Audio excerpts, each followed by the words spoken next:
Assalamualaikum warahmatullahi wabarakatuh. Perkenalkan, nama saya Taufikur Andaru, biasa bisa dipanggil Andre atau Andaru ya. Di sini saya dari Fakultas FKIP, Prodi Bimbingan Konseling Universitas PGRI Argopuro, melaksanakan studi yang dimana kita itu ditugaskan untuk melaksanakan kegiatan PLP di SMK Plus Al-Mujahidi. Oke, di sini saya akan membawakan sebuah materi dengan judul perencanaan karir. Pasti di antara kalian sebelum memilih terjun atau masuk ke suatu SMK dan memilih prodi, memilih jurusan, pasti kalian itu sebelumnya melakukan apa itu namanya? Perencanaan karir. Apa kalian di kelas ini sebelum masuk ke TSM, apa kalian sudah melaksanakan perencanaan karir atau bimbingan karir sebelumnya? Belum apa sudah? Kalian sebenarnya memilih jurusan TSM ini pasti kebanyakan karena ikut teman, ya kan? Apa memang karena keinginan? Nah. Oke, di sini kita akan membahasnya ya. Yang pertama, apa itu karir? Ada yang tahu apa itu karir? Karir di sini, karir adalah perjalanan profesional seseorang dalam mencapai tujuannya di dunia kerja.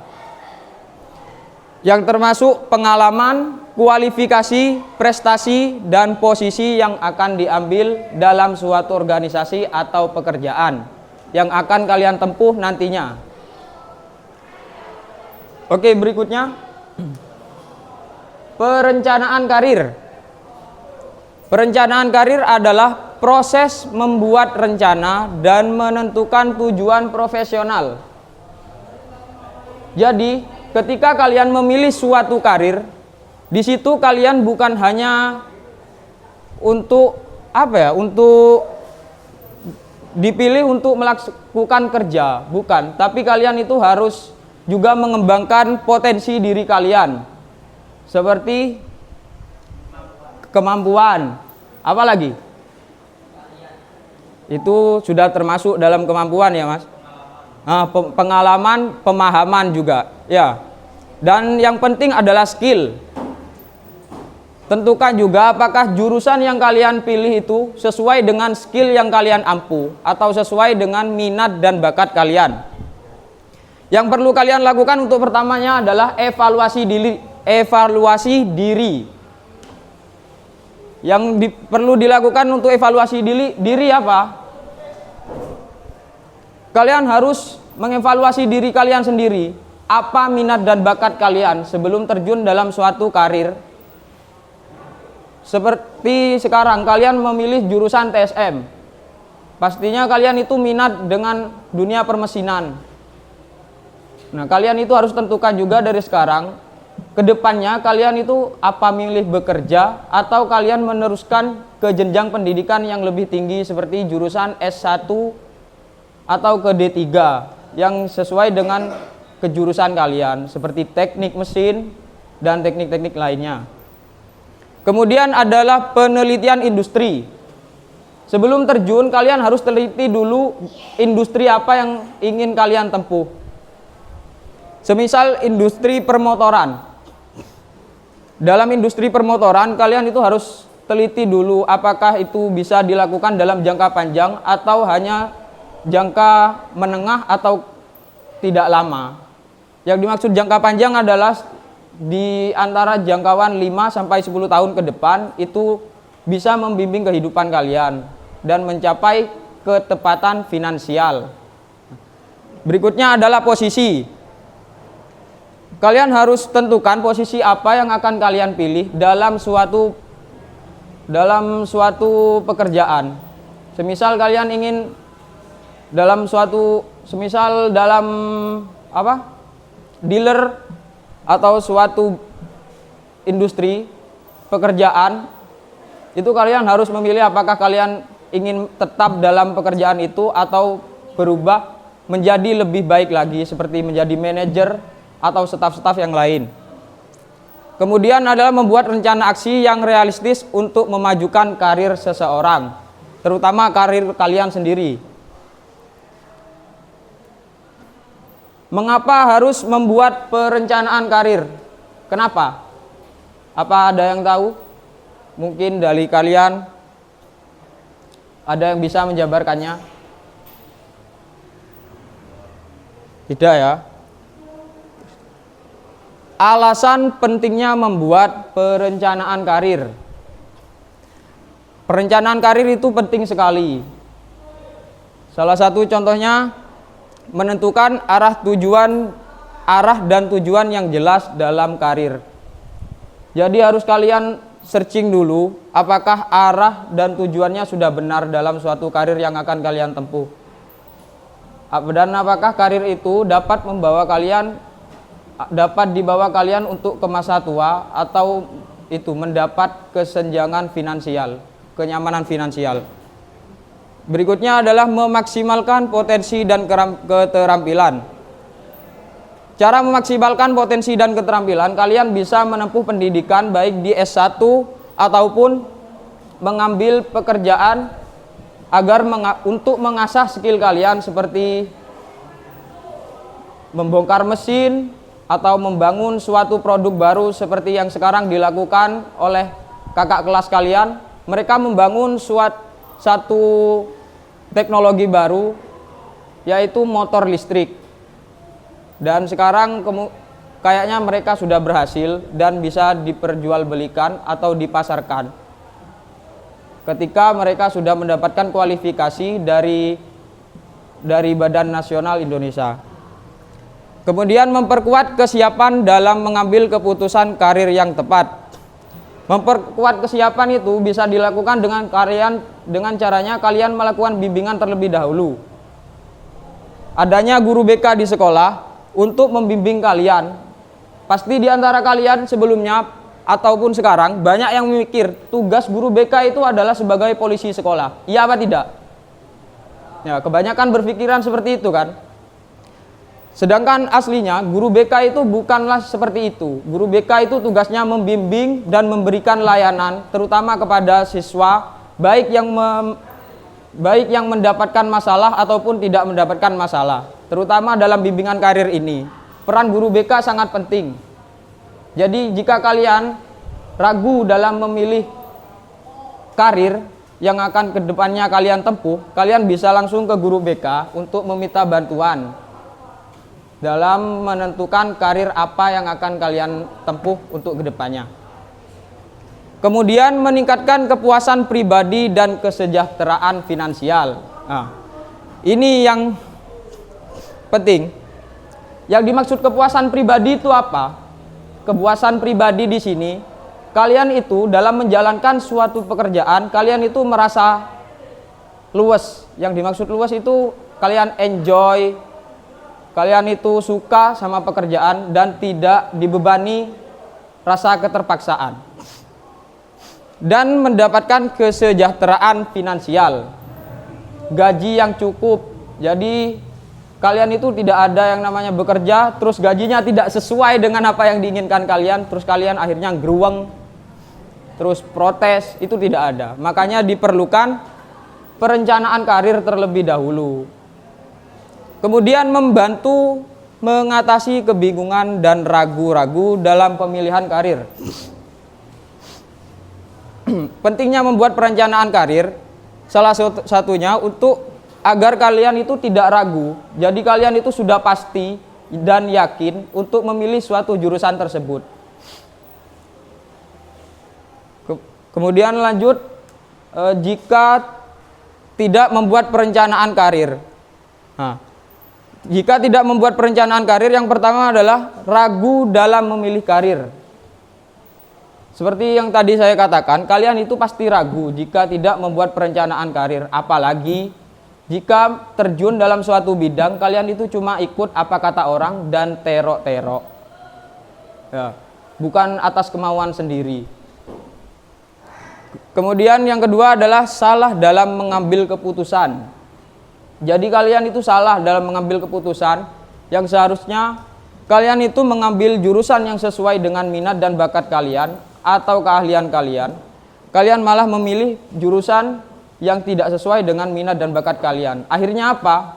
Waktu akan terbuang secara sia-sia. Waktu yang seharusnya kalian gunakan untuk belajar dan mengembangkan skill kalian itu seharusnya sangat penting, tapi malah kalian gunakan untuk menempuh prodi yang salah dan tidak sesuai dengan jurusan yang kalian tempuh, yang kalian inginkan. Kemudian waktu dan usaha terbuang untuk karir yang tidak sesuai. Seperti tadi yang saya katakan, itu bisa membuat kita itu rugi.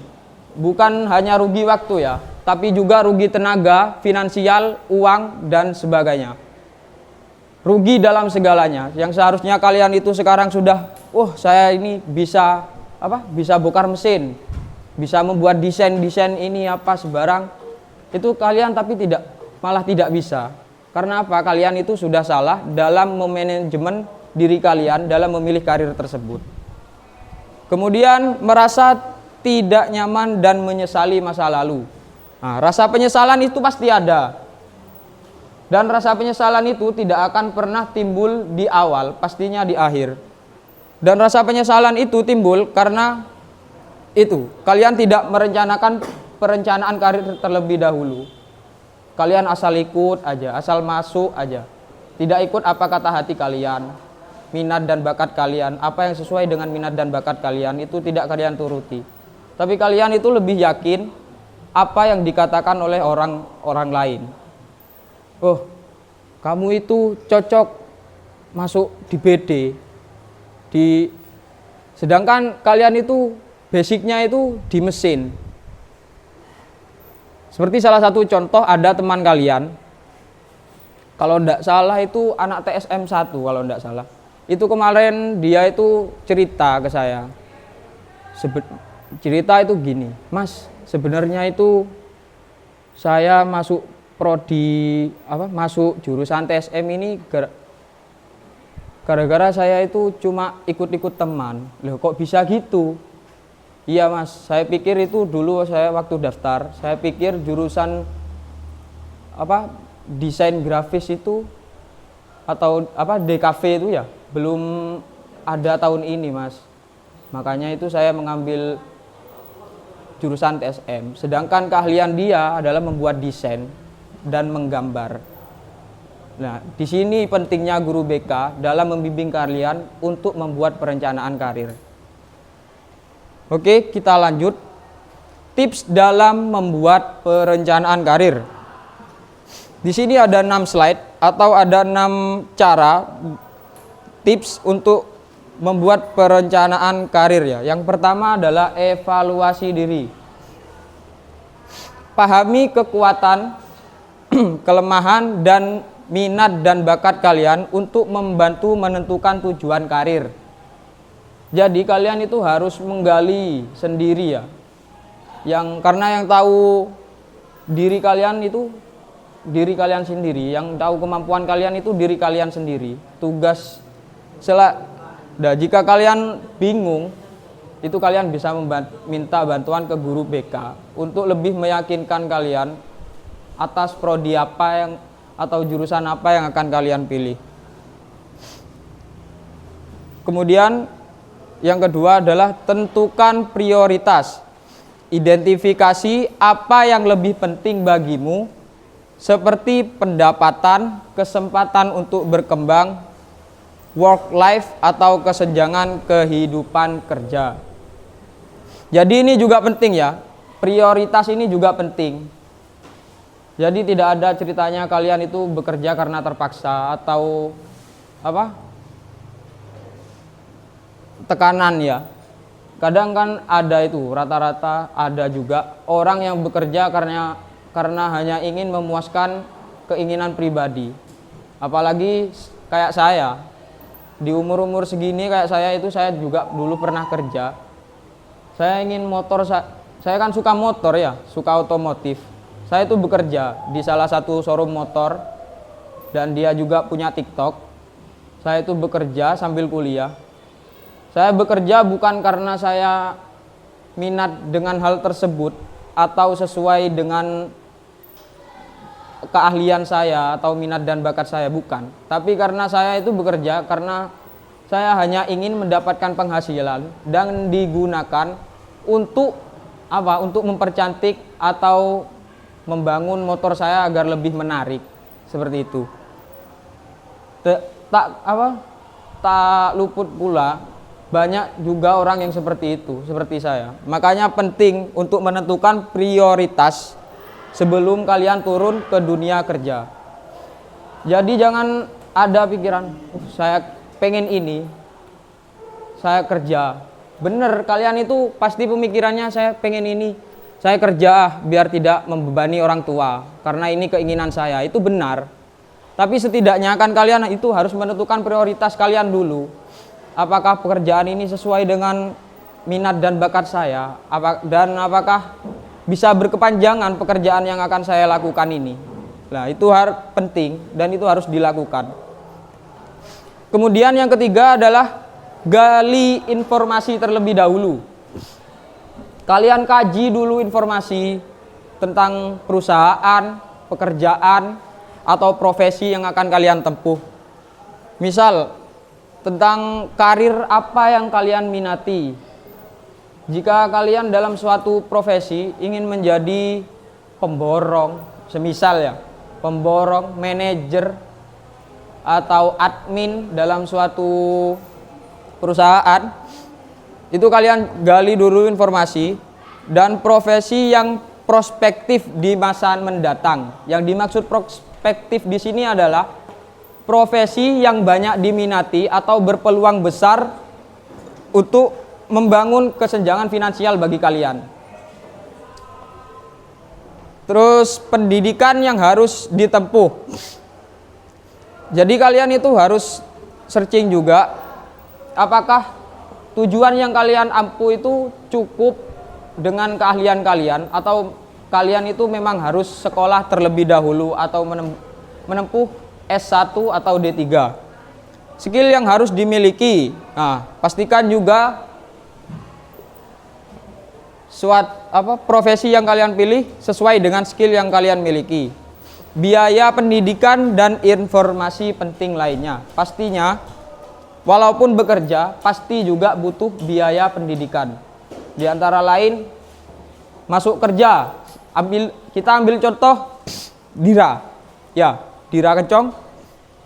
Kalian daftar. Kasih berkas. Itu kalian dipanggil untuk wawancara. Setelah wawancara, jika kalian lolos, itu kalian tidak langsung bekerja. Tapi kalian itu harus magang. Ya, perlu latihan terlebih dahulu. Dan selama masa pelatihan itu kalian tidak digaji. Makanya di sini dibutuhkan biaya. Ya. Jadi tidak asal kerja, naruh lamaran, terus interview, diterima, langsung kerja dapat bayaran, enggak gitu. Kalian juga harus butuh mengasah skill dalam dunia pekerjaan tersebut. Kemudian adalah konsultasi. Konsultasikan perencanaan karirmu dengan guru BK, orang tua, dan orang yang sudah berpengalaman di posisi karir yang kamu minati. Jadi kalian juga perlu konsultasi. Adanya guru BK di sini berguna untuk kalian berkonsultasi, untuk membuat kalian lebih yakin apakah itu sudah benar, apakah itu sudah cocok dengan minat dan bakat kalian. Orang tua dan orang yang sudah berpengalaman di posisi karir yang kamu minati. Jadi kalian juga harus berkecimpung ya, atau bersosialisasi, seperti misal ngopi di suatu warkop, terus kalian ketemu sama orang yang memang orang itu sudah ahli atau sudah bekerja dalam profesi yang ingin kalian tekuni. Kalian itu gali informasi dari dia, kalian belajar dari dia. Jangan takut untuk bertanya. Karena sedikit besarnya informasi yang diberikan oleh orang lain itu nantinya akan berguna untuk masa depan kalian. 5. Tetap terbuka. jangan selalu membatasi diri pada perencanaan yang sudah dibuat. Tetap terbuka pada informasi dan peluang karir yang ada. Jadi kalian jangan hanya terpacu pada satu tujuan. Kalian ingin menjadi manajer dalam suatu perusahaan, tapi kalian itu jangan hanya terpaku pada pada satu tujuan itu ya. Kalian juga harus bisa membuat keputusan yang lain. Jadi semisal kalian memang tidak mampu untuk menempuh suatu pendidikan seperti ingin menjadi manajer, itu kan harus menempuh pendidikan yang lebih lanjut. Salah satunya contoh pendidikan di S1 bidang manajemen. Terus membatasi diri yang sudah pada perencanaan yang sudah ditetapkan. Kalian harus membuat perencanaan lain. Jangan terpaku pada satu perencanaan yang sudah kalian putuskan pada awal. Kemudian yang terakhir adalah improve dan skill. Ini yang penting. Tingkatkan skill yang bisa menunjang posisi karir yang kamu minati sehingga kamu bisa menjadi orang yang di atas rata-rata. Yang dimaksud di atas rata-rata itu kalian beda dengan orang yang lain. Jadi skill kalian itu lebih mumpuni, lebih unggul dari orang lain, yang juga berguna dalam pekerjaan kalian. Jadi kalian lebih bisa dekat dengan bos jika skill kalian lebih mumpuni. Kalian pinter ngoprak mesin, terus membangun motor dari nol, semisal membangun motor dari nol, sedangkan teman kalian itu tidak bisa. Nah, itu juga nanti berguna dalam bidang pekerjaan kalian yang akan kalian tempuh. Kalian lebih menonjol, kalian juga lebih ahli, dan pastinya juga kalian akan terlihat lebih wah di depan bos kalian. Oke, sepertinya itu yang terakhir. Cukup itu yang bisa saya sampaikan. Kurang lebihnya saya mohon maaf dan saya ucapkan terima kasih atas waktunya, atas waktu yang kalian berikan. Ya, walaupun tidak banyak yang bisa saya sampaikan, saya harap apa yang saya sampaikan itu bisa berguna bagi kalian, entah di masa mendatang atau di masa depan. Dan yang terpenting buat kalian, mumpung masih sekarang, kalian harus tentukan nanti ke depannya kalian apakah akan bekerja atau menempuh pendidikan ke jenjang yang lebih serius. Dan bisa langsung bersosialisasi dengan guru BK atau kami yang masih melaksanakan program PLP di sini. Kalian juga bisa. Jika semisal kalian takut ke Pak Didin takut, kalian bisa minta tolong ke kakak-kakak yang ada di kantor BK itu untuk melaksanakan sosialisasi atau perencanaan karir. Sekian dari saya, kurang lebihnya mohon maaf. Assalamualaikum warahmatullahi wabarakatuh. Habis ini ada kakak-kakak dari UAS